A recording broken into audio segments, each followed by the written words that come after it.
In August of 1974, 500 farmers stood in a grandstand in Iowa and watched a seed company lose $25,000 to a cloth bag. That is the whole story in one sentence.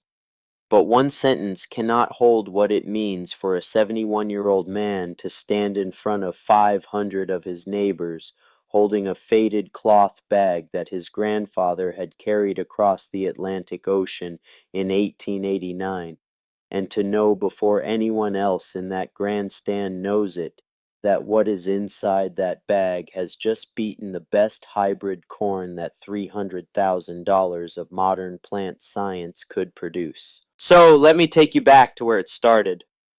February of 1974. A planning meeting at the Bremer County Fairgrounds in Waverly, Iowa. 6 men around a folding table in a room that smelled like old coffee and floor wax. The kind of room where county business gets done without fanfare or ceremony, where the decisions that shape a farming community are made by the people who actually have to live with them. Boyd Farnham was not from Waverly. He was from Cedar Falls, which was close enough to be considered local, but far enough to carry a certain kind of confidence that comes from working in an office rather than a field. He was 43 years old, a graduate of Iowa State's agronomy program, and the regional sales representative for Heartland Seed Corporation, the dominant hybrid corn supplier in a 6-county area of northeast Iowa. He had driven to this meeting in a company car, and he wore a company polo shirt, and he carried a company clipboard, and he had the easy assurance of a man who has never had a reason to doubt the product he sells. Boyd had been selling Heartland's flagship hybrid HS880 for the better part of a decade. It was a good hybrid, a genuinely good hybrid bred specifically for the soil and climate of northeast Iowa, tested over 7 years at multiple locations, yielding 8 to 12 bushels per acre, more than competing products in independent trials. In a normal year on normal ground with normal rainfall, HS880 was the best corn a Bremer County farmer could plant. Boyd knew this, the way a preacher knows his scripture completely and without reservation. The proposal Boyd put to the fair board that February evening was simple. Heartland Seed Corporation would sponsor a public yield contest at the county fair. Any farmer who believed his corn could outperform HS880 could enter. Side-by-side test plots at the fairground. Same soil, same planting date, same fertility program. Measured and weighed at harvest by the county extension agent, a man named Dale Kurtz, who everyone trusted to run a fair scale. Winner takes $25,000 paid by Heartland. The board chairman, a farmer named George Fettern, looked at Boyd across the table. Who puts up the $25,000? George asked. Heartland Seed Corporation, Boyd said. Company money. If any farmer's corn outproduces HS880 on the test plot, we pay $25,000 cash. If our hybrid wins, which it will, the farmer pays nothing. He just watches. George looked around the table. $25,000 was a serious number in Bremer County in 1974. More than most farmers netted in a full year of good work on good ground. For a seed company to put that up publicly in front of the whole county was either the most confident thing anyone had ever seen or the most reckless. Boyd smiled at the hesitation. We are not worried about the money, he said. We are worried about the story. Every farmer in northeast Iowa knows HS880 is the best corn available. This contest proves it in public in front of witnesses with a neutral party running the scale. There is no better advertisement than winning in front of 500 people. George looked at Boyd for a long moment. And if nobody enters, he said. Boyd's smile did not waver. Somebody will enter, he said. I have a specific farmer in mind. He did not say the name. He did not need to. Everyone in the room who farmed knew exactly who planted open-pollinated corn on Highway 218. Everyone in the county had driven past his fields for 40 years and had an opinion about what they saw there. The word spread through Bremer County in a week the way agricultural news always spreads in farm country through the co-ops and the elevator and the coffee shop and the Saturday morning conversations at the implement dealer.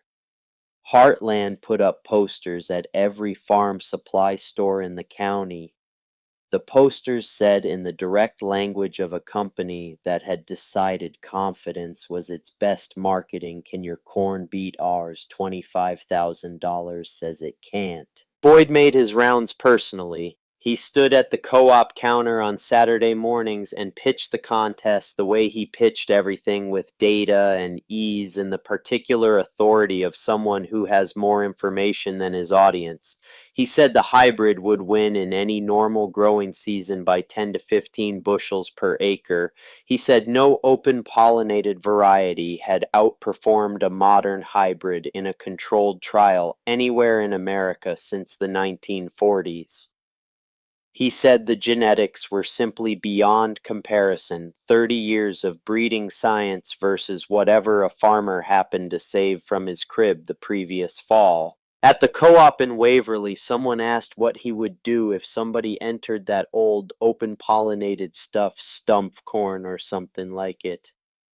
Boyd laughed. The genuine laugh of a man who has heard something he considers genuinely funny.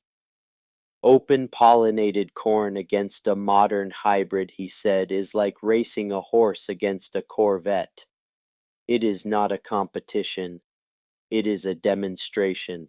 The co-op crowd laughed with him. The comparison was fair by every measure that anyone in the room was using. Hybrids were faster, stronger, more productive. The science was settled. Open-pollinated corn was a relic, something maintained by eccentrics and agricultural historians, something you saw in a living history museum, or heard about from your grandfather's generation. Everybody knew this.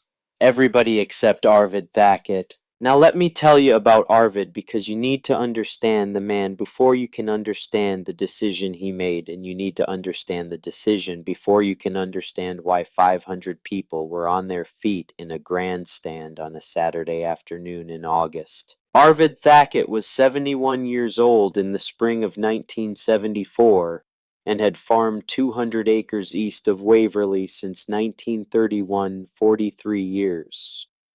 The farm had come to him from his father Heinrich Thackett, who had taken it over from his own father Wilhelm Thackett, who had arrived in Bremer County, Iowa in 1889 from Bavaria with a steamer trunk, a wife named Anna, and a cloth bag of open-pollinated dent corn seed that his family had been growing in the Danube Valley for as long as anyone in the family could remember. Wilhelm had chosen this piece of Iowa ground with care, looking for soil that reminded him of what he had left behind, flat and dark and deep, the kind of ground that a man who has farmed for generations can read the way a doctor reads a patient. He had started planting in the spring of 1890, and the corn he had brought from Bavaria had gone into Iowa soil for the first time, and the Iowa soil had received it the way good soil receives a new seed, with a kind of patience that has no human equivalent. That was 84 years before this story takes place. In 84 years of continuous planting on the same ground, the corn had changed. Not in the way that hybrids change through deliberate manipulation in controlled conditions by trained plant breeders following specific objectives.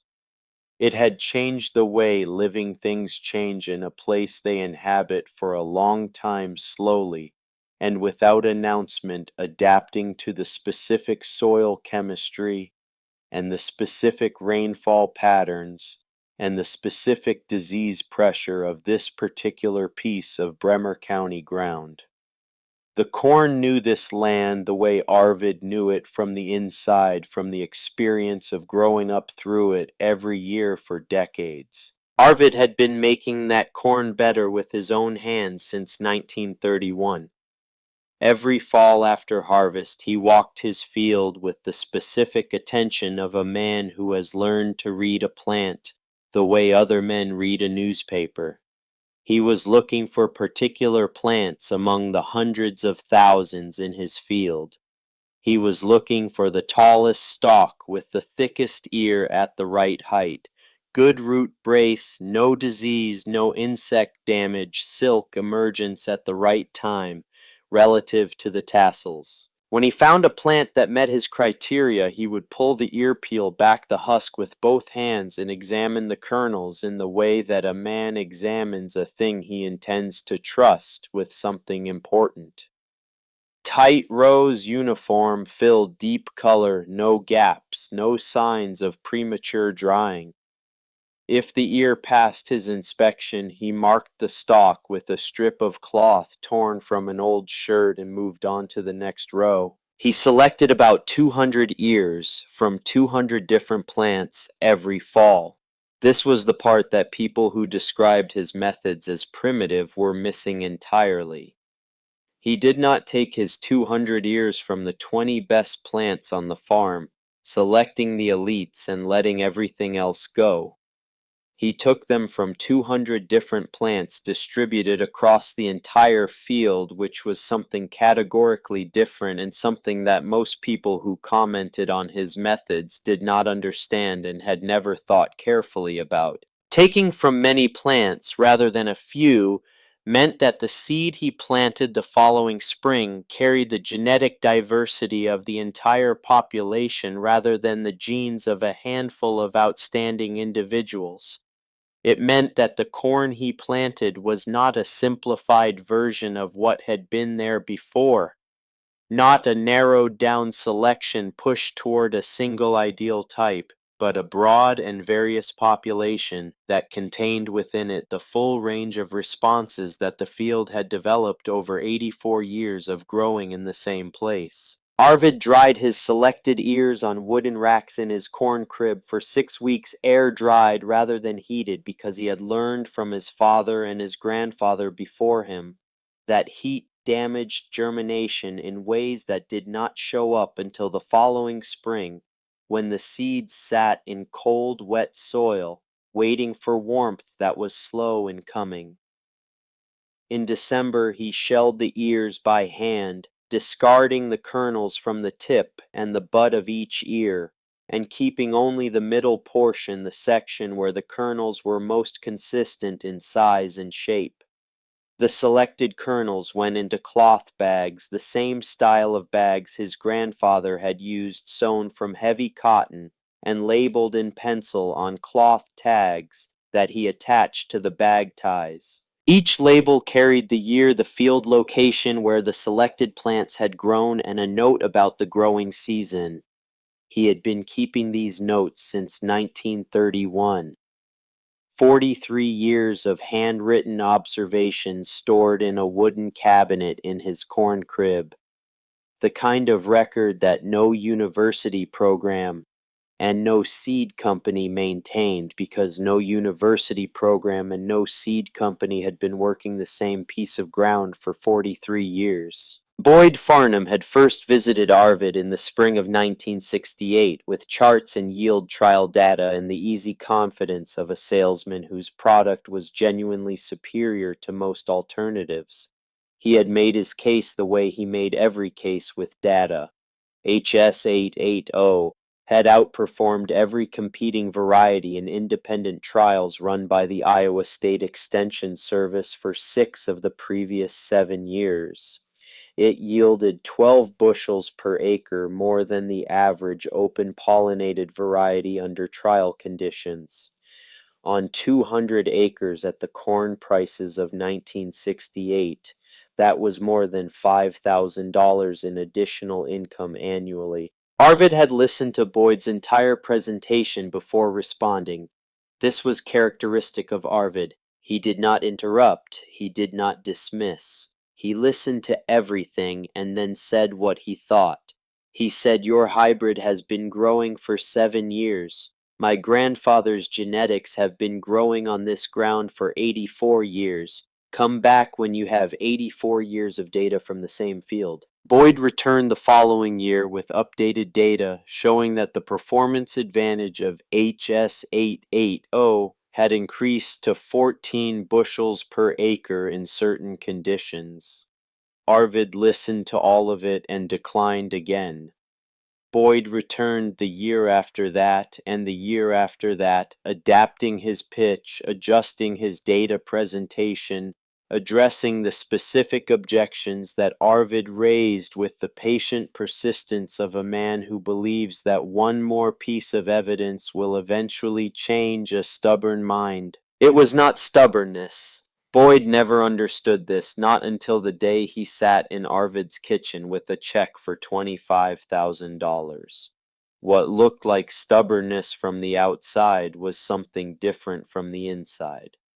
It was a conclusion that Arvid had arrived at through 43 years of working with specific plants in a specific place, and conclusions of that quality do not yield to data collected in other places, under other conditions by people who have been involved for 7 years. "My corn does fine," Arvid told Boyd every spring. "Fine is the enemy of better," Boyd told him every spring. You are farming with your grandfather's genetics in a world that has moved to hybrid vigor, disease resistance, and optimized yield potential. My grandfather's genetics have been growing on this ground for 84 years. Your hybrid has been growing for 7. Come back when you have 84 years of data. They had this conversation 6 times before Boyd went to the fair board with his $25,000 proposal. It was not a coincidence that the proposal came in the year after Boyd's 6th failed visit to the Thackett farm.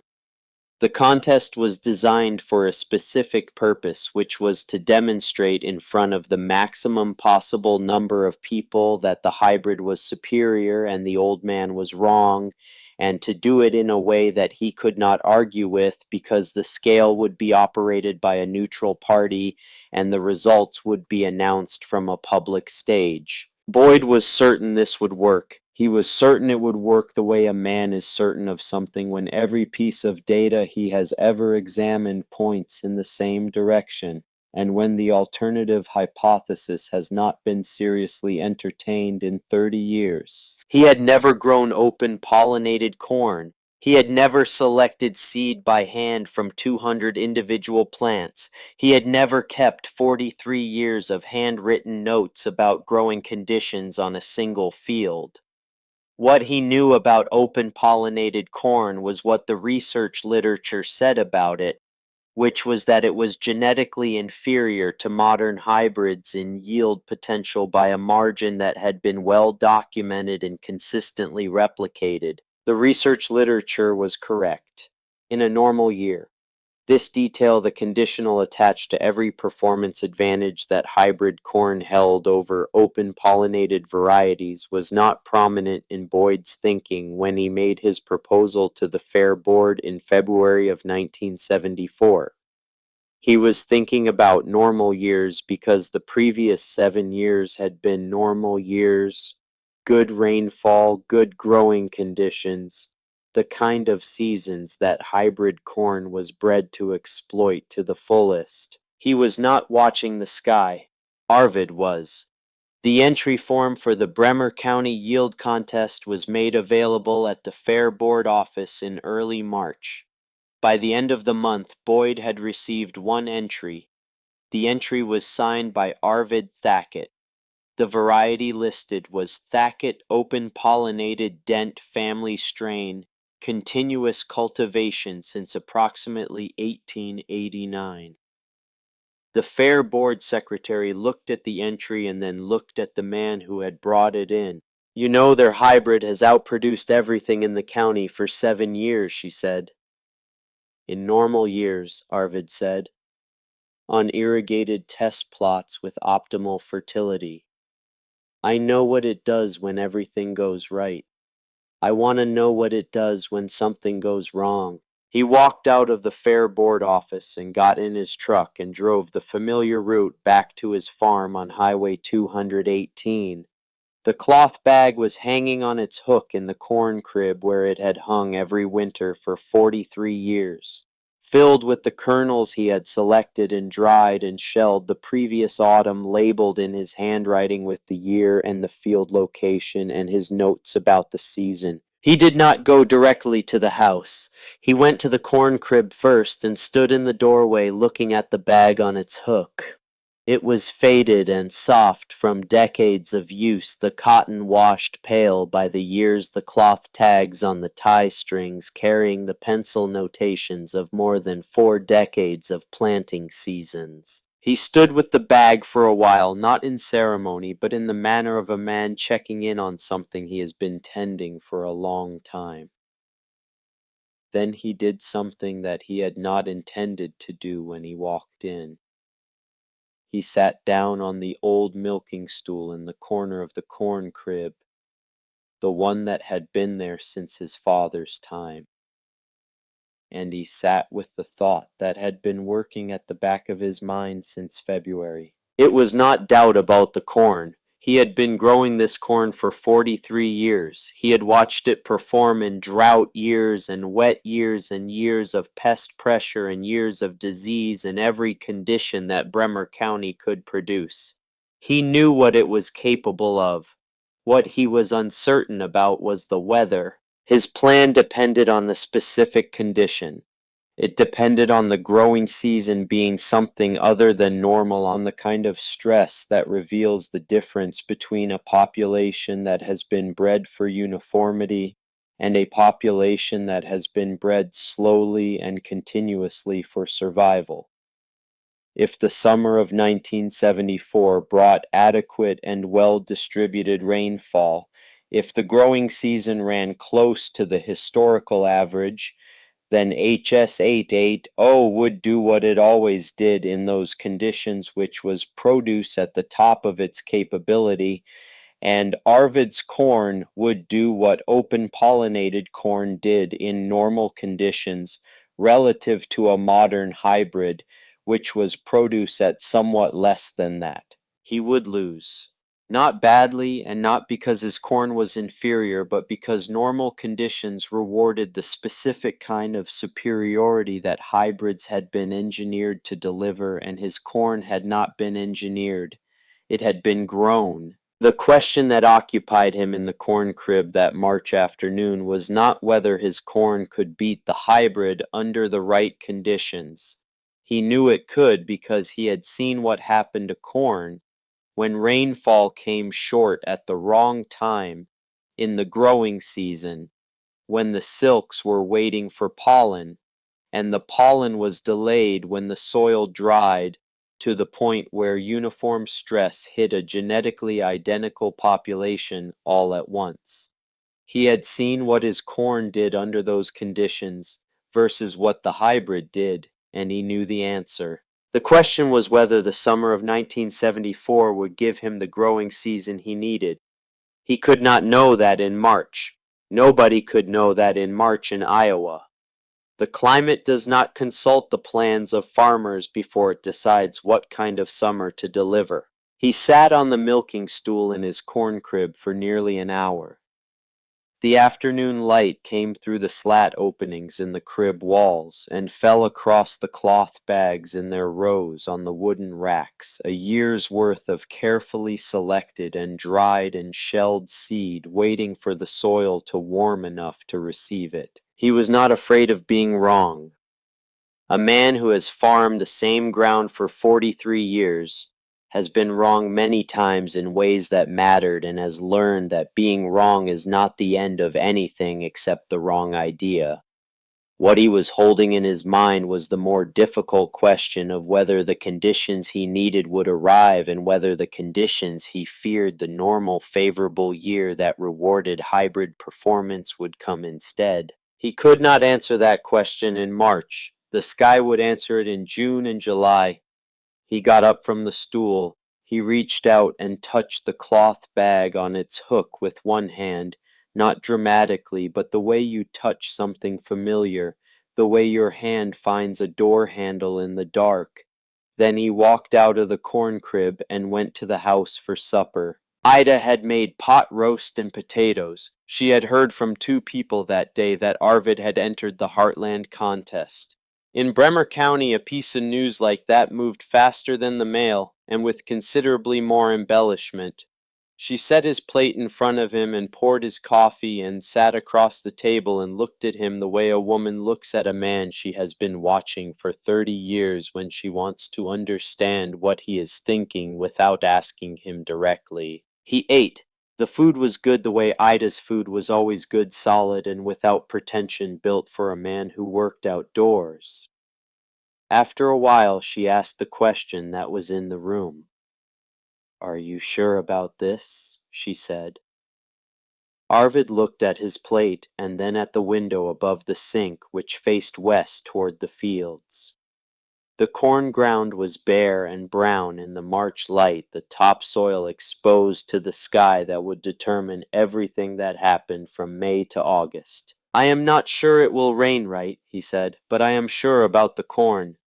She looked at him for a moment, then she got up and poured more coffee, and did not say anything else about it, which was the way Ida communicated her support for a decision that had already been made and could not be unmade by further conversation.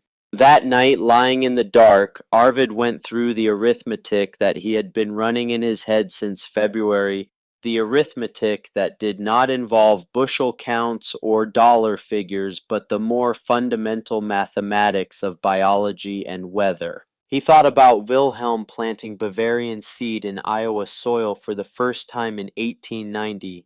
He thought about the thousands of individual plants that had grown and reproduced on this ground in the 84 years since then, each generation slightly different from the last. The population's genetic composition shifting gradually toward whatever combination of traits best suited this specific place. He thought about the selection pressure his own hands had applied every fall for 43 years.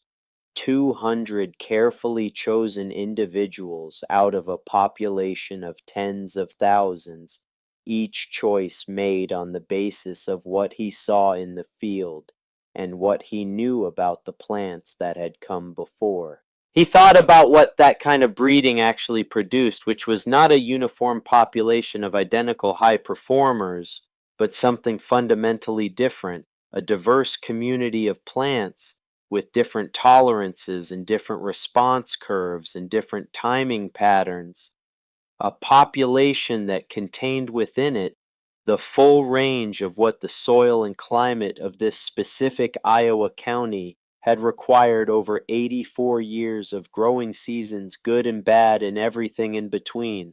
He thought about what happened to a diverse population under stress compared to what happened to a uniform one, and he thought about the summer patterns of northeast Iowa in the years he had been watching, and he thought about what he had noticed in the sky in the late fall and early winter of 1973. The particular patterns that experienced farmers read without always being able to say precisely what they are reading. The accumulated sensory knowledge of decades of watching weather behave in a specific place. He was not certain. He could not be certain, but he thought the summer of 1974 was not going to be a normal year. He went to sleep. In the spring of 1974, the cloth bag came down from its hook in the corn crib and went into the planter. On the 4th of May, the same day that the Heartland seed treated with fungicide and insecticide went into the adjacent test plot at the Bremer County Fairground. Dale Kurtz was there with his notebook to make sure both plots received identical treatment. Same planting depth, same spacing, same fertilizer application, same everything except the seed itself, and the 6,000 years of agricultural history that each seed carried inside it. By the time the corn was in the ground, Boyd Farnham had already written the outcome in his mind. The yield data was on his side. The plant science was on his side. 30 years of agricultural progress was on his side. He had stood in front of co-ops and coffee shops across Bremer County for 2 months explaining why the contest was not a contest at all, but a demonstration, and the people in those rooms had nodded because the logic was sound and the data was real. What Boyd was not accounting for, what the data and the plant science and 30 years of agricultural progress could not account for, was the sky. Arvid Thackett was watching the sky. The corn came up in late May. Both plots emerged within 2 days of each other, which was expected given that they had been planted on the same date with the same equipment at the same depth. The emergence was the last thing the two plots had in common that looked the same from the road. By the second week of June, the difference was visible to anyone who drove past the Bremer County Fairground on their way between Waverly and Cedar Falls. The Heartland plot planted with HS880 was growing with the particular uniformity that made hybrid corn the dominant product in northeast Iowa. Every plant was the same height. Every plant had the same leaf architecture, the same angle of emergence from the stalk, the same dark emerald color that seed catalog photographs are taken to capture. Walking down the row of HS880 was like walking through a corridor in a building where every door is identical. It was engineered precision made visible in a field. Arvid's plot was different. The plants varied in height by 4 to 6 inches at comparable growth stages. The row spacing was slightly irregular because open pollinated seed varies in kernel size in ways that affect how the planter drops it, and Arvid had not sorted his seed through a size grader because sorting for size also sorts out genetic diversity, and genetic diversity was the thing he was not willing to sacrifice. The leaves were a different shade of green lighter, more yellow-green than the hybrid's deep emerald, a color that Boyd Farnham had described in his sales literature as a sign of lower chlorophyll efficiency and lower yield potential. Boyd drove out to the fairground in the second week of June and walked both plots for the first time since planting.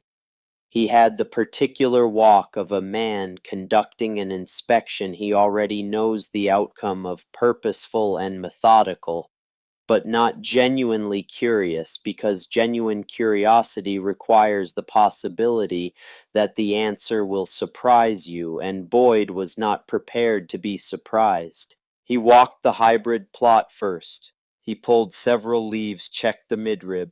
Color counted nodes, estimated the days to tassel based on the heat unit accumulation since planting. Everything was on schedule. HS880 was doing exactly what 7 years of performance data said it would do. Then he walked Arvid's plot. He stood for a moment at the end of the first row, looking down the length of it. The variation in plant height was immediately apparent. The irregularity in row spacing was apparent. The lighter color was apparent. He pulled a leaf from one of the taller plants and held it next to a leaf from one of the shorter plants and compared them. Different shades of green, different leaf width, different midrib prominence. He walked back to his car. At the Heartland sales team meeting the following Monday morning, Boyd stood at the front of the room and told his team that the contest was already decided. Stump's corn looks like it was planted by a blind man, he said, using the old family name that some people in the county still used for the Thacket variety. Ours looks like a seed catalog cover. August is going to be embarrassing for the old man. The team laughed. They had all driven past the plots. They agreed with the assessment. The visual evidence was unambiguous. What Boyd was not weighing, what his team was not weighing, what the farmers who drove past and shook their heads at the irregular Thacket plot were not weighing, was what those plants were carrying inside them that could not be seen from the road. The variation in height was not a deficiency, it was a spectrum. Within Arvid's plot at any given date in June, some plants were ahead of schedule in their development, and some were behind, and some were exactly where the average would predict. The population was not synchronized the way a hybrid population is synchronized with every plant hitting every developmental milestone at the same moment, because every plant carries the same genetic timing instructions. The genetic diversity that produced that variation in height, in color, and leaf architecture also produced variation in the timing of every critical developmental event, including the two events that would determine the contest in the summer of 1974. The timing of tassel emergence when the plant sends up its male flower structure and begins shedding pollen, and the timing of silk emergence when the ear's female structures extend from the husk and become receptive to that pollen. These two events have to coincide for kernels to form. Pollen shed without receptive silks to receive it produces nothing. Silks that emerge after the pollen window has closed produce nothing.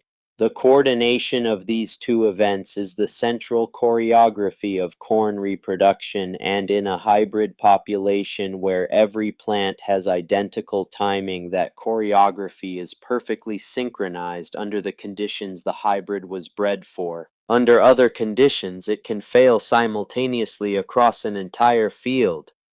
Arvid knew this. He had watched it happen.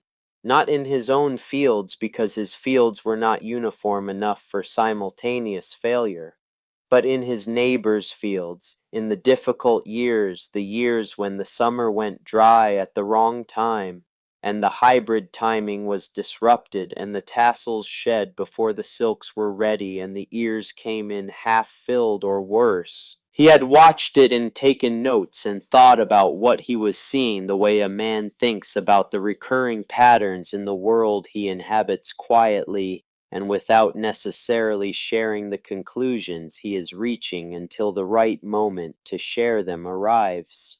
The sky in the summer of 1974 delivered what Arvid had been watching for since the previous winter. July was dry. Not catastrophically dry, not the kind of drought that bakes the ground to powder and kills stands outright. Just dry. Rainfall in July came in at 40% of the historical average for Bremer County. The Extension Service issued soil moisture reports that showed a steady decline through the month. The subsoil was drying out.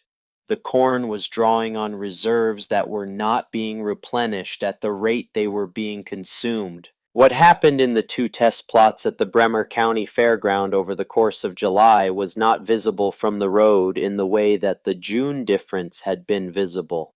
It was happening at the cellular level in the hormonal signaling systems of individual plants, responding to water deficit in the timing adjustments that plants make when the conditions they are experiencing diverge from the conditions they were bred to experience. In Plot A, the Heartland plot, the response to drought stress was uniform.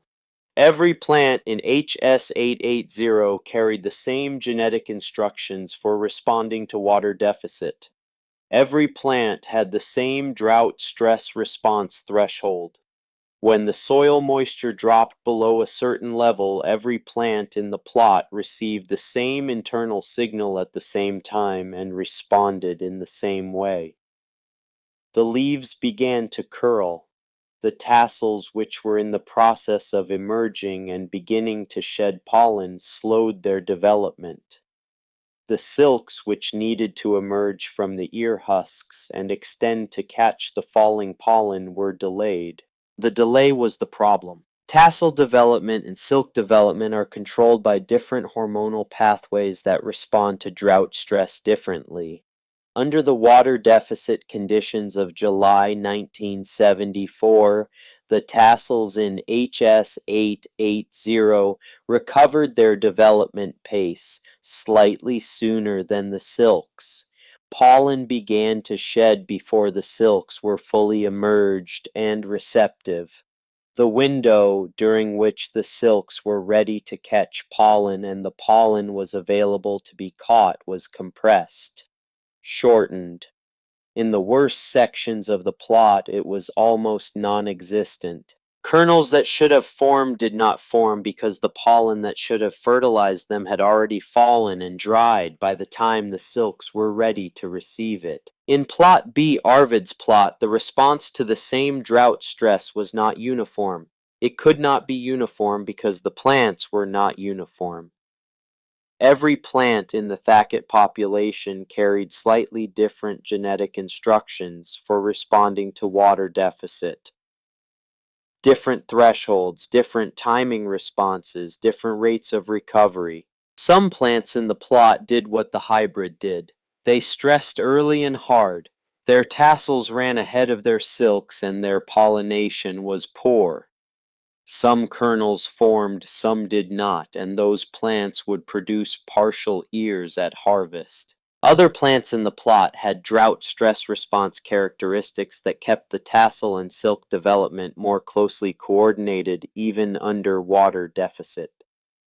Their internal timing, shaped by generations of selection on this specific Iowa ground, kept the two developmental events close enough in sequence that pollen was still available when the silks emerged. Those plants pollinated well. Their ears would come in full, and some plants in the plot had developmental timing that was naturally late across the board. Their tassels had not yet finished pollen shed when the silks of the plants that had stressed early were finally ready. The late tasseling plants provided a bridge of available pollen that rescued some of the pollination that the stress had disrupted. A population cannot do this if every member of it is identical. A population can only do this if its members are different from each other in the specific ways that matter under the specific stress that arrives. Arvid's population was different from itself in exactly the ways that the dry July of 1974 required. He watched it happen. He walked the test plots every week through July, going in the early morning before the heat built, moving slowly through both plots, observing with the particular attention of a man who has been reading corn for 43 years, and whose eyes have been calibrated to the specific language that plants use to communicate their condition. He did not talk to anyone about what he was seeing. He drove to the fairground, walked the plots for an hour or two, made his mental notes, and drove back to his farm. He said nothing to Ida about what he observed.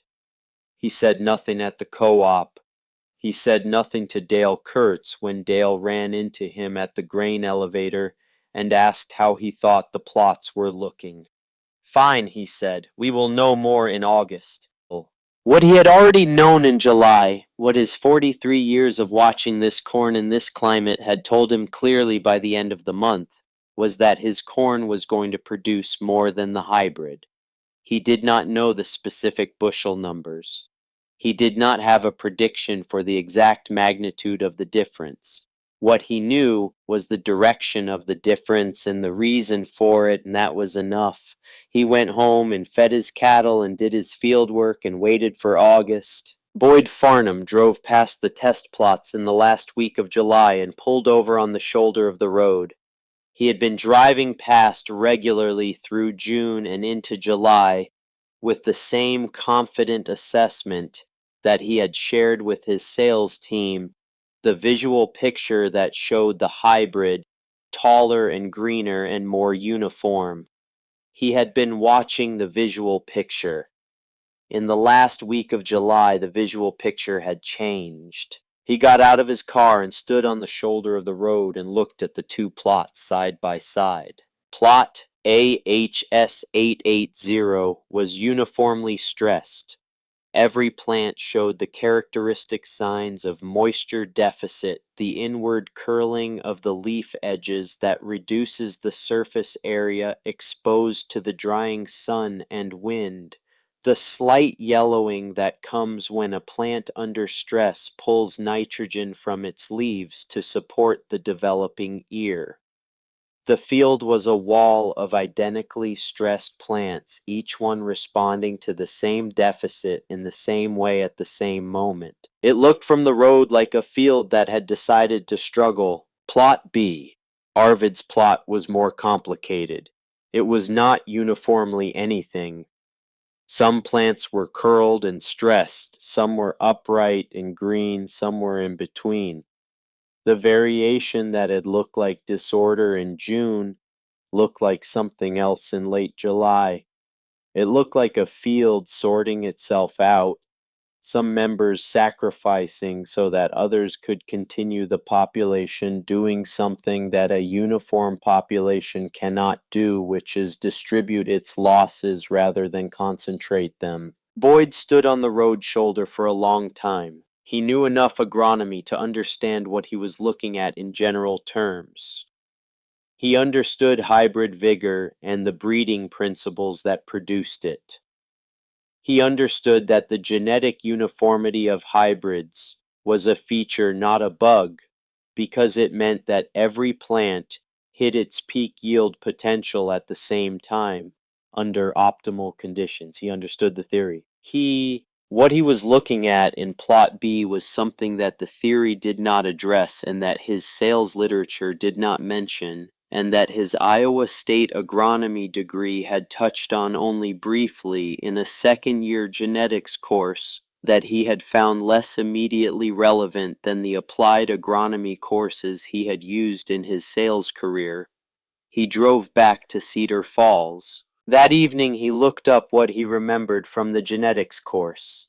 He found the paper he had been trying to recall, a University of Minnesota study on population diversity and stress response in ZMAs that had been published in the mid-1960s, and that made exactly the point his memory was reaching for. A genetically uniform population has no mechanism for distributing stress response across individuals. When conditions fall outside the range the population was bred for, every individual fails simultaneously. A genetically diverse population contains within it individuals with different response thresholds. When conditions are adverse, the individuals whose responses are least suited to those conditions fail first, while those whose responses are better suited to the conditions continue to produce. The population absorbs the stress rather than collapsing under it. The paper called this population buffering. Boyd read the paper twice. Then he looked at the yield data for HS88. Oh, in drought years, specifically, not the averaged multi-year data that showed the hybrid's overall superiority, but the year-by-year data broken out by growing season conditions. He found what he had not been looking for, which was that in the 3 drought-stressed growing seasons in the previous 7 years, HS88, OH's yield advantage over comparable open-pollinated varieties was significantly smaller than in normal years, and in one of those years it was essentially zero. The research literature, when he read it carefully rather than selectively, said something different from what his sales pitch said. It said that the hybrid's advantage was conditional. It said that the conditions under which the advantage existed were conditions of adequate and well-distributed moisture during pollination. It said that under drought stress at pollination, The uniformity that produced high yield in good years produced something different in bad years. He sat with this for a long time. Then he thought about February, about the proposal he had made to the fair board, about the $25,000, about the 500 people who would be at the grandstand in August. He thought about Arvid Thackett's entry form, the language that had made everyone in the co-op laugh when it was read aloud. Thackett, open-pollinated dent family strain, continuous cultivation since approximately 1889. He thought about what he had said at the co-op, in Waverly the horse and the Corvette, the 30 years of breeding advantage, the data, the charts, the confidence that had felt so natural in February when the growing season was still theoretical and the drought was still 10 months in the future. He turned off the lamp on his desk and sat in the dark for a while. Then he went to bed. August brought no relief to Bremer County.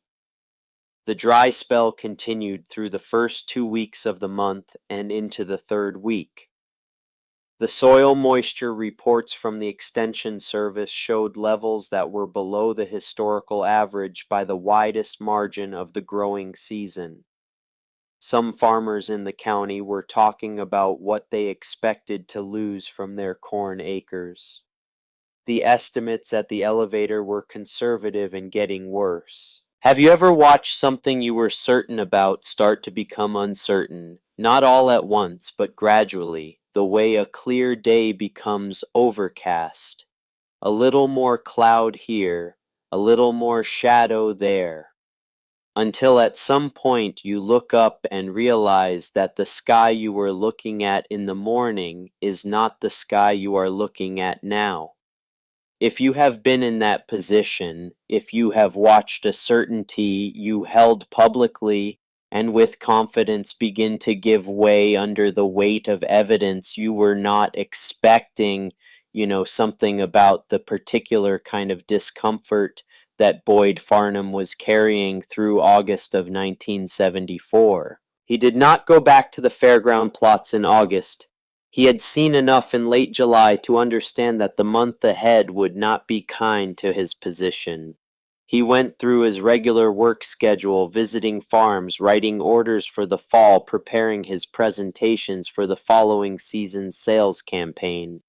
He went through the motions of his job with the specific efficiency of a man who is keeping himself busy so that he does not have to sit still and think about what is happening in 2 test plots at the Bremer County Fairground. Arvid went back to the plots every week. He walked them in the early morning before the day's work started on his own farm, moving through the rows of both plots with the unhurried attention he gave to everything he observed carefully. He was not triumphant. He was not checking on the results of a contest. He was watching the corn do what corn does, growing and struggling and producing according to its nature and its history and the conditions of the summer, and he was recording what he saw in the way he had always recorded what he observed about corn. He walked plot A first each week. He pushed his hand into the row and felt the ears through their husks, estimating the fill by the pressure and shape of the developing kernels. He checked the silks, the condition of the exposed end of each ear, the dryness and retraction that indicated pollination had finished. He noted the ears that felt heavy and full, and the ears that felt incomplete, the ones where the fill stopped in the middle of the ear, because the pollen had run out before all the silks had been reached. In the third week of July and continuing into August, the incomplete ears in plot A were visible in number. A significant portion of the ears in HS880 had not filled properly. The silks had emerged late relative to pollen shed, the timing disrupted by the drought stress, and the kernels that should have formed in the distal portions of those ears had not formed. The ears would yield something at harvest, but not what they would have yielded in a year when the timing had coordinated correctly. He walked plot B, He did the same thing, pushing his hand into the rows, feeling the ears checking the fill. The variation was apparent here too, some ears full and some ears incomplete, the same basic pattern of drought stress impacting pollination. But the proportion of well-filled ears was different. In Arvid's plot, the proportion of ears showing good fill was meaningfully higher than in HS880. Not dramatically higher, not incomparably higher, but measurably consistently higher across the full length of the plot. The reason was the population buffering he had never called by that name. The plants in his population that had the right timing for the stress year of 1974 had pollinated well. They had provided pollen during windows, when the silks of neighboring plants were finally ready to receive it. The genetic diversity of the population had distributed the stress loss rather than concentrating it, and the result was a higher average ear fill across the whole plot than the uniform hybrid could achieve when its synchronized timing was disrupted by conditions it was not bred for. Arvid knew the number before he knew the number. He knew it the way a man knows something he has been measuring with his hands for 43 years, not as a precise figure, but as a condition he recognizes from long experience. He walked back to his truck and drove home and ate breakfast and worked his farm and said nothing about what he had seen. He would wait for the fair. The Bremer County Fair ran August 12th through the 17th. The yield contest was scheduled for the final day, Saturday the 17th, when the crowds were largest and the fairground was most full. This was the scheduling that Boyd had requested when he proposed the contest, because he had wanted maximum attendance for the moment when the data confirmed what everyone already knew. By the first week of August, the word had spread beyond Bremer County. The contest had been covered in the Waverly newspaper in the spring and had been picked up by the farm weeklies that served the broader Northeast Iowa agricultural community. Farmers from the surrounding counties had been following the story because it was a good story, the old man with the old seed against the company with the modern hybrid and the $25,000. And because it touched something that a lot of farmers in a lot of counties felt about something without quite having words for it. The question of what happened to corn when the weather did not cooperate was not an abstract question for any farmer who had been farming long enough to have seen a bad year. The question of whether the uniformity that produced high yields in good years was an advantage or a vulnerability in bad years was a question that some of the older farmers had been carrying quietly for a long time without ever having a public forum to bring it to. By the week before the fair, the grandstand capacity was being discussed. More people were planning to attend the yield announcement than had attended any comparable event in the fair's recent history. Boyd Farnham spent the week before the fair going through his regular schedule. He was quieter than usual. His sales team noticed, but did not comment. The confident energy that was Boyd's default professional mode, the ease and forward motion of a man who had never had a public reason to doubt himself, was still present, but operating at a lower frequency.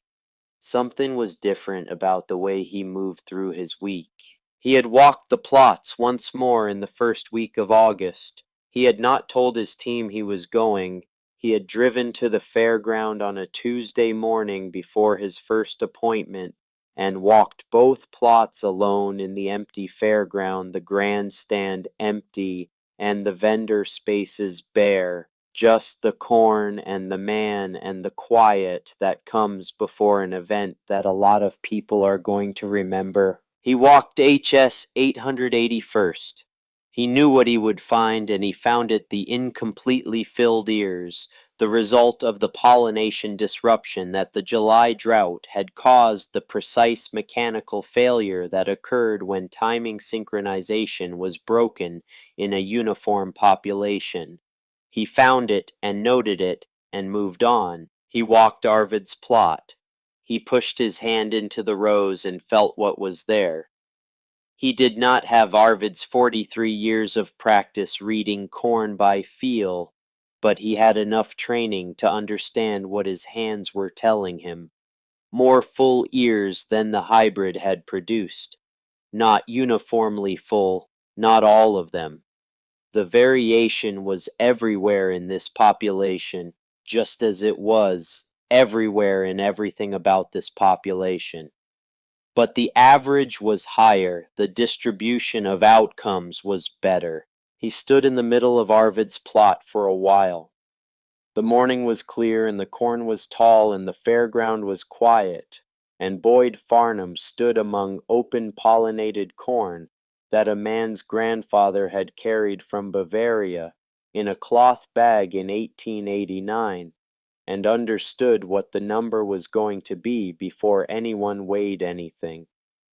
He drove to his first appointment. He did his work through the week, he smiled at the right moments and presented his data at the scheduled meetings and answered questions about fall seed orders with the professional competence that his years in this business had built into him.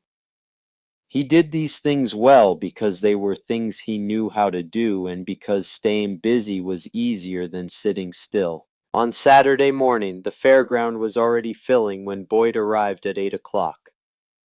He set up the Heartland display near the grandstand, the banner with the HS880 logo, the table with the product brochures, the yield data charts that showed the hybrid's performance advantage over competing varieties across 7 years of trials.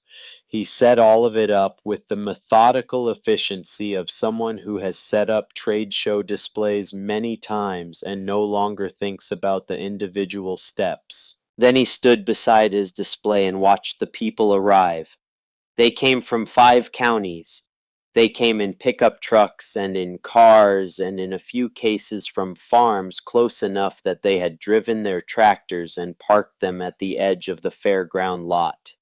They came in work clothes and overalls and caps and boots, the practical uniform of people who had arranged their Saturday around a corn scale reading and who had not needed to change clothes to attend. Arvid arrived at 9 o'clock.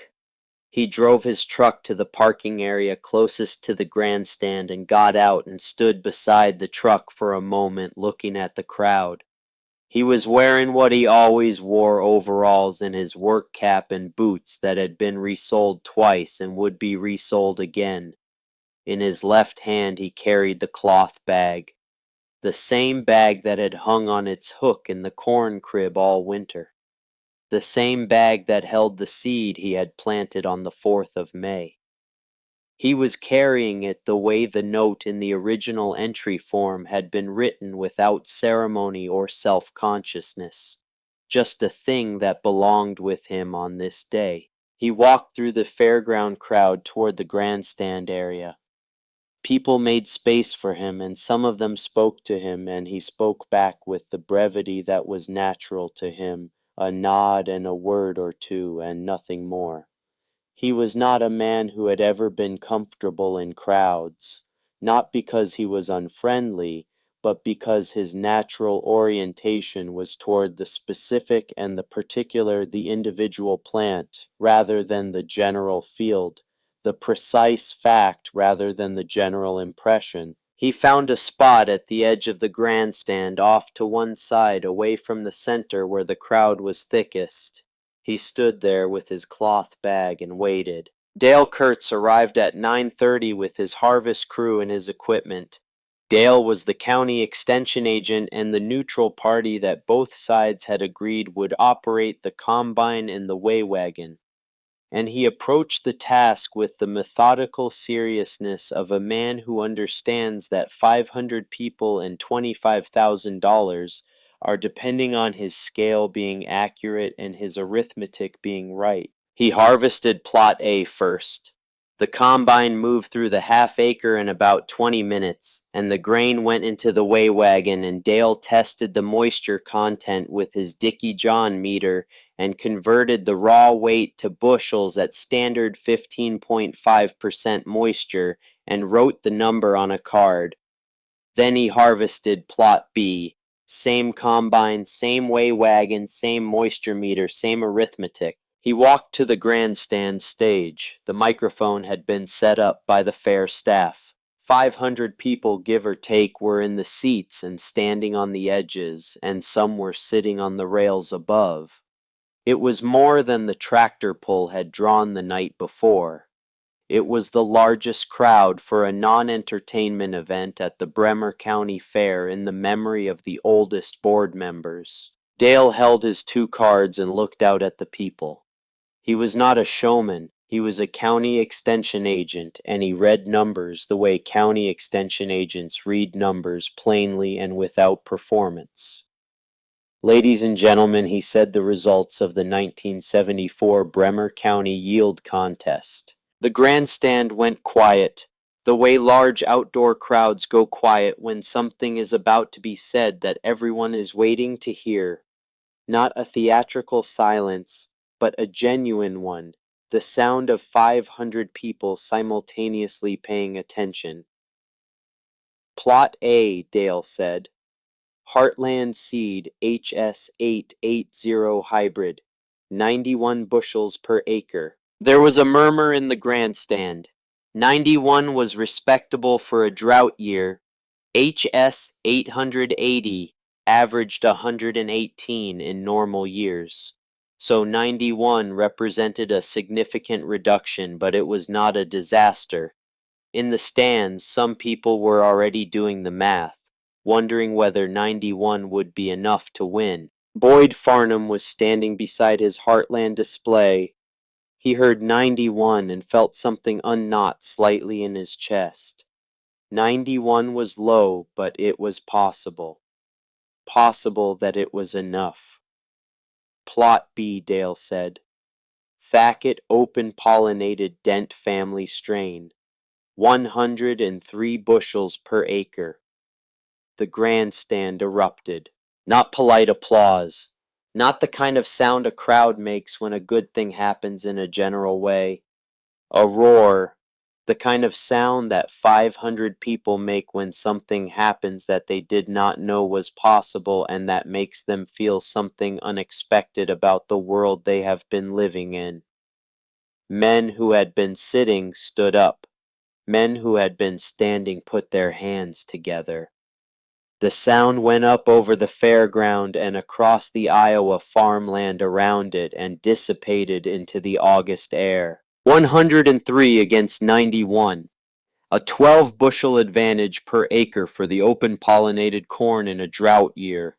A corn variety that a man's grandfather had carried from Bavaria in a cloth bag had outproduced a $300,000 hybrid breeding program by 12 bushels per acre in a year when it mattered in front of 500 witnesses with a neutral party running the scale. Boyd Farnham stood beside his display and did not move. He had heard the number. He had processed the number.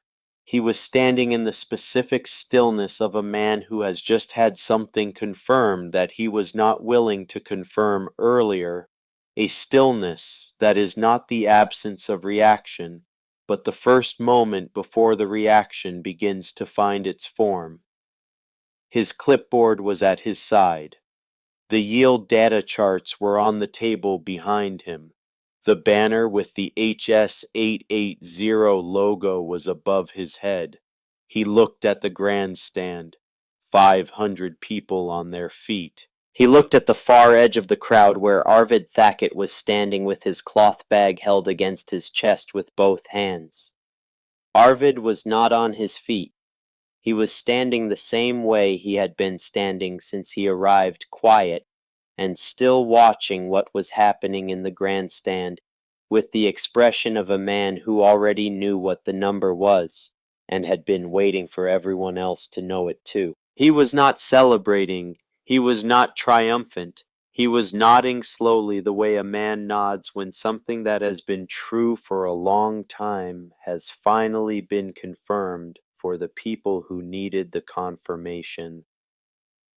A nod that was not satisfaction at being right, but acknowledgment that the year had cooperated, that the drought had come at the right time and in the right way, that the corn had done what he had spent 43 years preparing it to do. Boyd watched him nod and understood something that his agronomy degree and his sales training and his 7 years of yield trial data had not prepared him to understand, which was that the old man across the grandstand had known this outcome before the corn was in the ground. Not with certainty.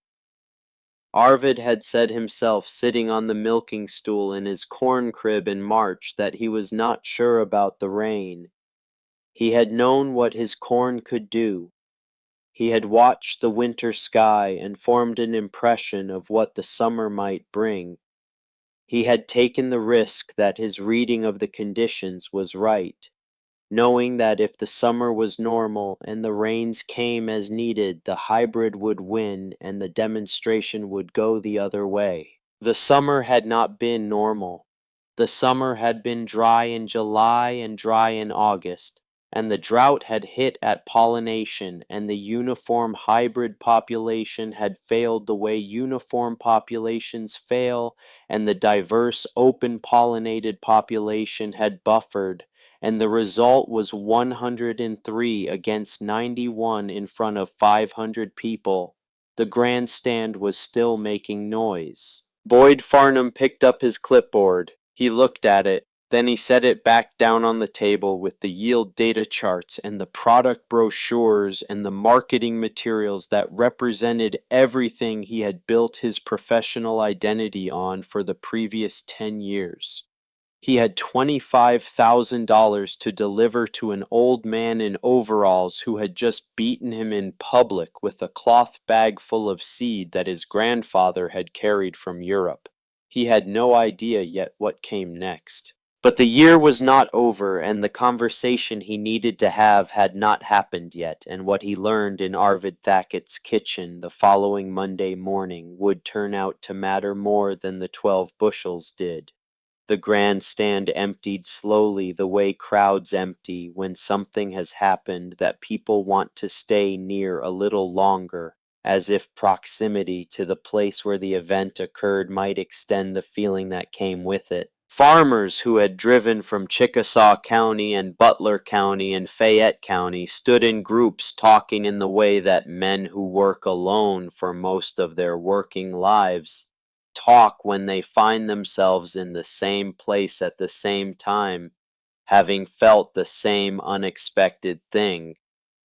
They were not talking about the money exactly, though the money was part of it. They were talking about what the money represented, which was a public confirmation of something that some of them had suspected quietly for years, without ever having the occasion to say it out loud. The thing they had suspected was that the story they had been told about hybrid corn was not the whole story. The whole story, the one that Boyd Farnham told with his charts and yield trial data, and the particular confidence of a man whose product genuinely was superior under the conditions it was tested for, was a story about averages, about what happened on average across multiple years and multiple locations when conditions were favorable for the kind of performance the hybrid was bred to deliver. The whole story was true in the way that averages are true, which is to say, it was accurate as a description of central tendency and misleading as a description of what would happen in any specific year under any specific conditions that diverged from the favorable average. The part of the story that Boyd had not told because he had not known it or had not weighted it appropriately was what happened at the edges. What happened in the years that were not average. What happened when the rain came 30 days late, or 40% short or precisely wrong for pollination timing? What happened when the uniformity that produced peak performance in good years produced synchronized failure in bad years? Arvid had known this part. He had known it from watching his neighbors' fields in the difficult years, from the slow accumulation of observation across 4 decades of farming the same county ground under the same variable Iowa sky.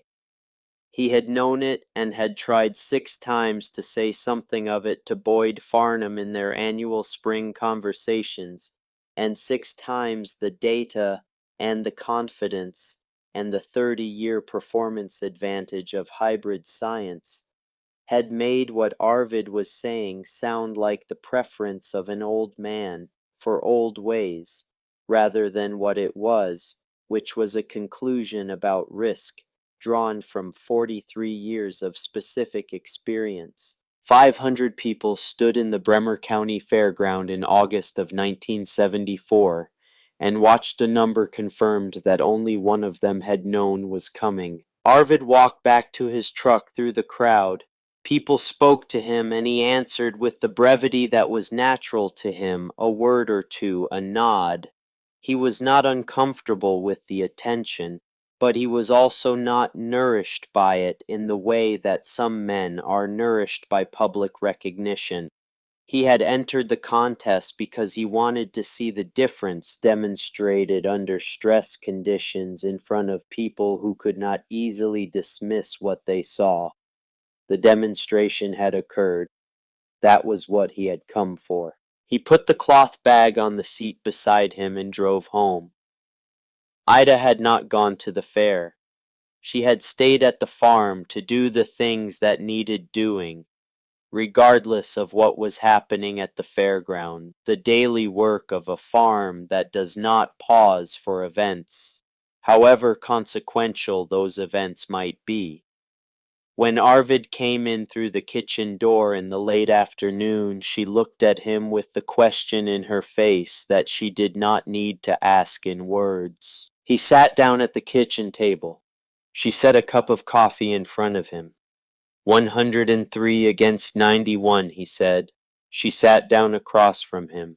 He drank his coffee. The kitchen was quiet in the way that a farmhouse kitchen is quiet on a summer afternoon when the work outside is done and the day has reached the hour that belongs to neither the morning's beginning nor the evening's end. He had known the number since early August, as certainly as a man can know something without the scale confirming it. The walk through the plots had told him what his hands could read after 43 years of feeling ears through husks, and what his eyes could read from the proportion of plants whose tassels and silks had found each other through the July drought, and what his memory could read by comparison with the other years he had watched this corn perform under conditions that were not ideal. He had known and he had waited, and now the scale had said the same thing his hands had said, and the 500 people had heard it, and the season was what it was. He sat with Ida and drank his coffee and did not say much more because there was not much more to say. The corn had done what he had spent 43 years preparing it to do. The drought had arrived when it needed to arrive. The rest was arithmetic. Now let me tell you about the following Monday, because what happened in Arvid's kitchen that morning is the part of this story that mattered most to the people who were not there to hear it. Boyd Farnham drove to the Thackett farm on Monday morning. He drove alone, which was significant because he could have sent a company check by mail, which was the easier thing and the thing that would have required less of him. He chose to drive himself and deliver the check in person, which was not comfortable and which was not easy and which was the right thing to do, and Boyd Farnham, whatever his failures of understanding before August of 1974, knew the difference between comfortable and right. He drove the familiar route, the one he had driven every spring for 6 years past the fairground and out the county road to the highway, and then the stretch of Highway 218, where you could see the Thackett fields from the road, the same fields that farmers had been reading from their car windows for 40 years. The corn in those fields looked the way Arvid's corn always looked in late August, variable and uneven, and nothing like a seed catalog photograph, and Boyd had looked at it from the road for 6 years and seen disorder, and now he was not sure what he was seeing. He pulled into the farm lane and parked and walked to the kitchen door. Ida answered.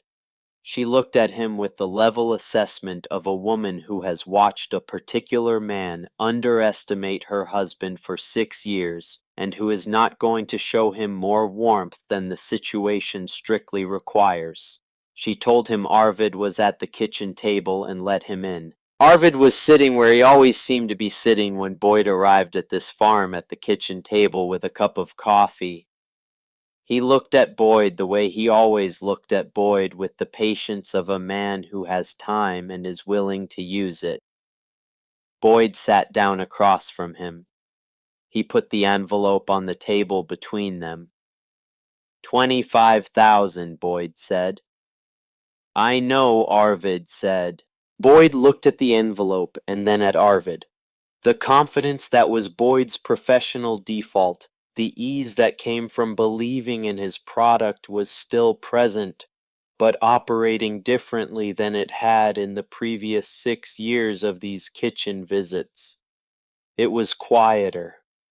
It had had a difficult week. In a normal year, Boyd said your hybrid probably wins. Arvid looked at him without hostility or vindication. I know, he said again. Boyd heard the words and sat with them for a moment. 2 simple words that contained something he had not expected, which was acknowledgement. Arvid was not arguing about the hybrid's performance in normal years. He was not claiming that the 12 bushels proved something universal about the superiority of open-pollinated corn over modern hybrids. He was agreeing with the conditional statement, accepting it as accurate because it was accurate and accuracy was the thing Arvid cared about. Then why did you enter? Boyd said. The question was genuine. Not rhetorical, not defensive, not the product of a wounded professional ego looking for something to argue. Genuine, because Boyd Farnham was a man who had been wrong in public about something he had stated publicly with great confidence, and he was sitting in the kitchen where he had been wrong, and the question he was asking was the question that a man asks when he is trying to understand how he got to where he is. Arvid set down his coffee cup. Because you designed the contest for a normal year, he said. You set it up assuming optimal conditions. Good rain, good soil moisture, everything working right. That is when your hybrid shines. But farming is not about when everything works. Farming is about when something goes wrong. He looked at Boyd. I entered because I wanted to see what happens to your corn when the rain does not come. And what happens? It fails uniformly. Every plant, same stress, same time, same result. My corn fails individually. Some plants suffer more, some suffer less. The population adjusts. Your corn is bred for the best year. Mine is bred for the worst year. He paused. And in farming, the worst year is the year that matters. Boyd sat in Arvid's kitchen for a long time after that. He was a trained agronomist, and he understood the biological mechanism that Arvid was describing, the population buffering the distribution of stress response across genetically diverse individuals, the longer pollination window that diverse timing produced. He understood it as science. He had read it in the Minnesota paper he had found the week before the fair. What he was hearing now was the same thing said in different language, the language of 43 years of watching it happen on one specific piece of ground. The thing his agronomy degree had given him was the mechanism. The thing Arvid had that his degree had not given him was the weight. the weight that comes from having watched the mechanism operate in your own field in your own drought years, across your own population of corn that your family had been growing on the same ground for the better part of a century. You have been watching this since before I was selling seed, Boyd said. Since before I was farming, Arvid said. My father watched it. His father before that. The drought years are in those cloth bags same as the good years. Every year I selected from plants that survived what that year brought. Some years brought drought, some brought wet, some brought cold June, and some brought early frost.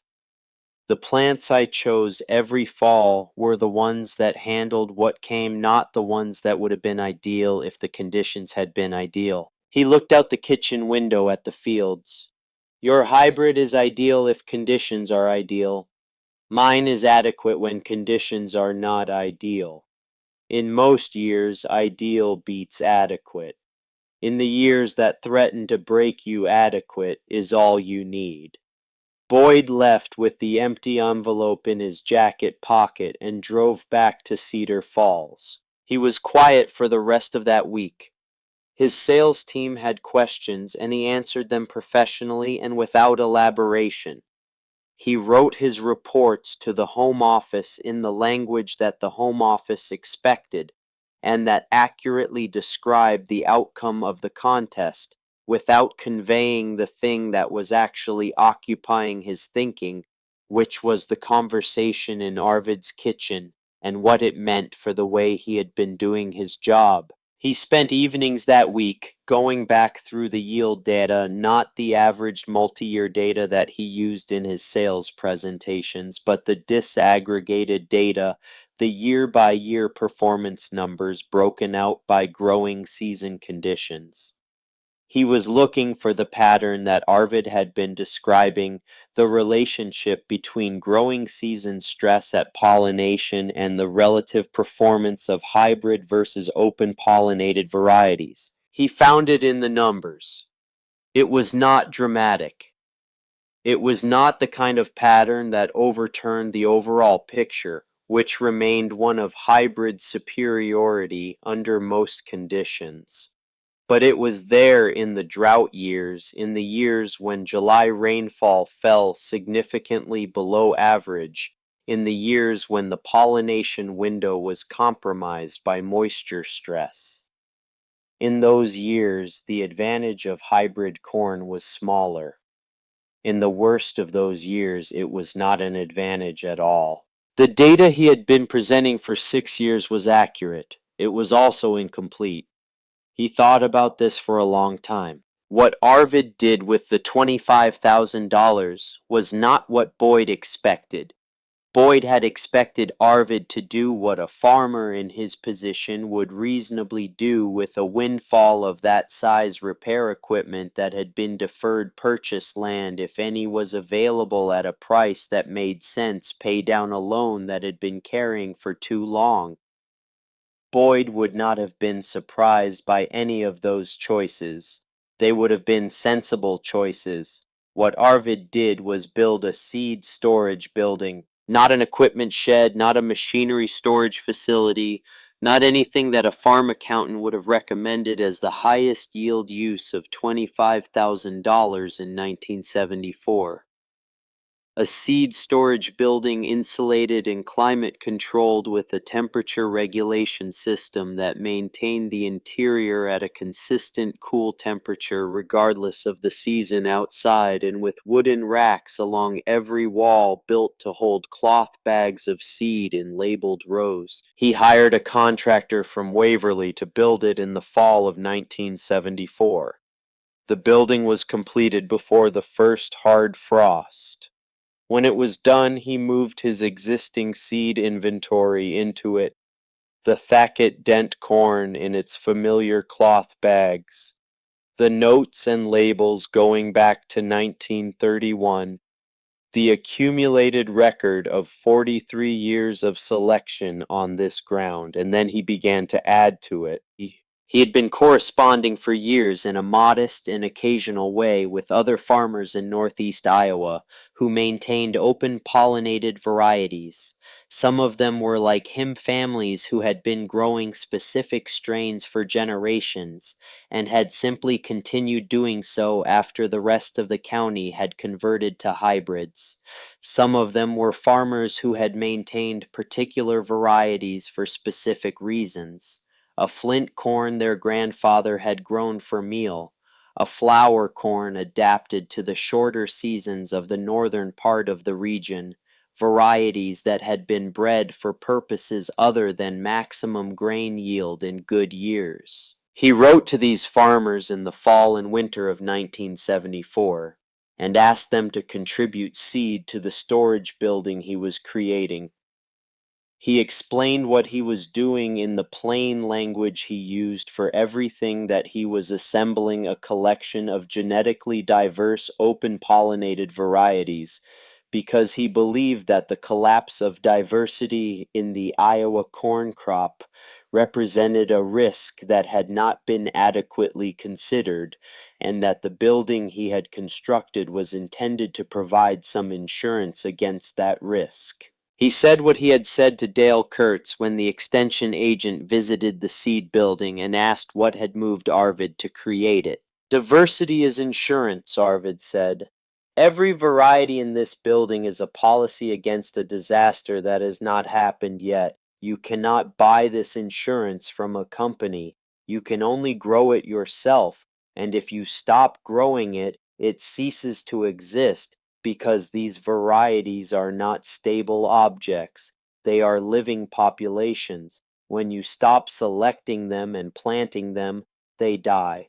Dale wrote this down. He included it in a newsletter he sent to farmers in the county extension district, a brief note about Arvid's seed building and the reasoning behind it. The note generated more response than most things Dale wrote, because the subject touched something that the farmers who read it recognized from their own experience: the awareness that the genetic simplification of the Iowa corn crop was real and was ongoing, and that the implications of it had not been fully considered. By 1976, the building held more than 60 varieties. By 1978, more than 100. The varieties came from farmers across 6 counties and from a few agricultural experiment stations that had maintained seed collections of older varieties and were willing to contribute samples.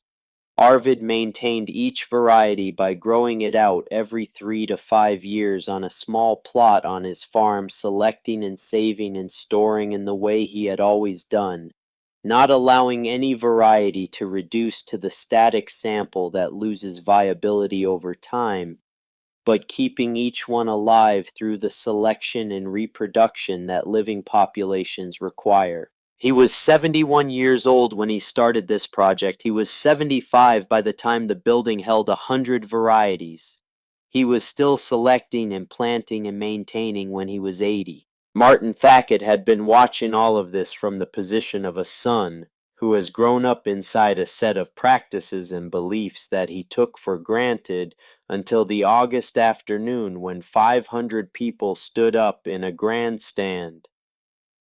Martin was in his early 40s in 1974, and the contest at the fair was the event that turned what had been background knowledge into something he understood with the clarity that comes from seeing the point proven in public in front of witnesses. He took over the farm from his father in stages through the late 1970s. The same gradual transition that all good farm handoffs involve: more responsibility each year, more decisions made by the son and endorsed by the father, until at some point the direction of confirmation had reversed, and the father was endorsing the son rather than the son learning from the father. Arvid farmed until 1983. He was 80 years old. He did not stop because his mind or his judgment had diminished. He stopped because the physical demands of the work had finally outpaced what his body could reliably deliver, and because Martin was ready and the farm was in good hands. But he kept the seed building. He maintained the collection until his death in 1991, 17 years after the contest, 30 years after the morning in 1961, when he had first started keeping notes systematic enough to be called records, rather than impressions. He maintained it the way he maintained everything, with patient attention to the details that determined whether a thing would last. The funeral was at the German Lutheran Church east of Waverley, the one that Wilhelm Thacket had helped build in 1892, 3 years after arriving from Bavaria. The pews were full. Farmers came from 5 counties, men who had been at the fair in August of 1974, and men who had heard the story from those who had been there, and men who had planted Arvid's seed, and men who had simply known from driving past his farm on Highway 218 for decades that the fields they were looking at were different from the fields around them, and that the reason for the difference was the man who had worked them. Boyd Farnham came. He had left Heartland Seed in 1978, 4 years after the contest, and had been working as an independent crop consultant since then. His departure from Heartland had not been because of the contest, not directly. He had continued at his job competently, and the contest had receded in the institutional memory of the company in the way that uncomfortable public events recede when the company returns to normal operations, and the results can be attributed to unusual weather conditions rather than to a structural problem with the product. He had left because the company had decided in 1978 to push farmers toward planting HS88O and its successor hybrids on 100% of their corn acres. The recommendation had come from the marketing department and was based on the logic that the hybrid's yield advantage documented across multiple years of trials was large enough that any acres allocated to alternative varieties represented foregone income. Boyd had objected. He had objected in writing in a memo to the regional sales director that cited the performance data from drought years and referenced the population buffering mechanism that he had been thinking about since the summer of 1974. He had argued that the recommendation to plant a single hybrid on 100% of acres represented a concentration of genetic uniformity that created systemic risk, that the yield advantage documented in average years did not account for the synchronized failure risk in stress years, and that the appropriate recommendation was for farmers to maintain some portion of their acres in alternative varieties as insurance. The memo was not well received. The marketing department's position was that the performance data supported the recommendation and that concerns about systemic risk from genetic uniformity were speculative and not supported by current trial results. Boyd had sat with this for a month, then he had given his notice and started his consultancy. His first recommendation to every client was the same. He delivered it the same way every time without explaining where it came from because the explanation would have taken longer than the recommendation, and the recommendation was what mattered. Plant your best hybrid on 80% of your acres, he said. Plant something different on the other 20. It might cost you 12 bushels per acre on those 20% in a good year. In a bad year, it will be the difference between a hard season and a broken one. He never told his clients where that advice came from. 500 people had been at the Bremer County Fair in August of 1974. The people who needed to know where it came from already knew. He sat in the church at Arvid's funeral in 1991 and looked at the wooden cross above the altar and thought about the kitchen table where he had sat in September of 1974 with an empty envelope in his jacket pocket and heard a 71-year-old farmer explain risk management in language that no economics course and no agronomy program had ever made clear to him. Your corn is bred for the best year. Mine is bred for the worst year, and in farming the worst year is the year that matters. He had been giving that advice to farmers for 13 years. It had served them well. He believed it completely the way he had once believed the yield trial data completely, except that this belief had been tested in a drought year in front of 500 witnesses and had come out the other side with 12 bushels of evidence behind it. Martin spoke at the service. He was in his late 50s by then, and he held the cloth bag in his hands, the faded cotton bag that had been in the photograph taken at the grandstand, the bag that had carried the Thacket Dent corn since 1931, and before that had carried it in one form or another since Bavaria. He said what he had been thinking about how to say for some time. My father saved seed for 43 years, Martin said. Every fall 200 ears, every spring 40 pounds in a cloth bag. He did it because his father did it, and his father's father did it, and the corn expected it. The corn expected to be chosen by a man who knew it. The corn expected to be planted by a man who understood it. He held up the bag. My father gave the corn what it expected, and the corn gave him 103 bushels in a drought year, when the best hybrid in the county gave 91. He stood with the bag held at chest height and looked at the people in the pews. This bag is older than any seed company in Iowa, he said. The seed in it is older than any hybrid program in America. It is alive because someone chose it every fall for 100 years. That is not farming. That is a relationship. And you cannot buy a relationship from a seed catalog. The church was very quiet.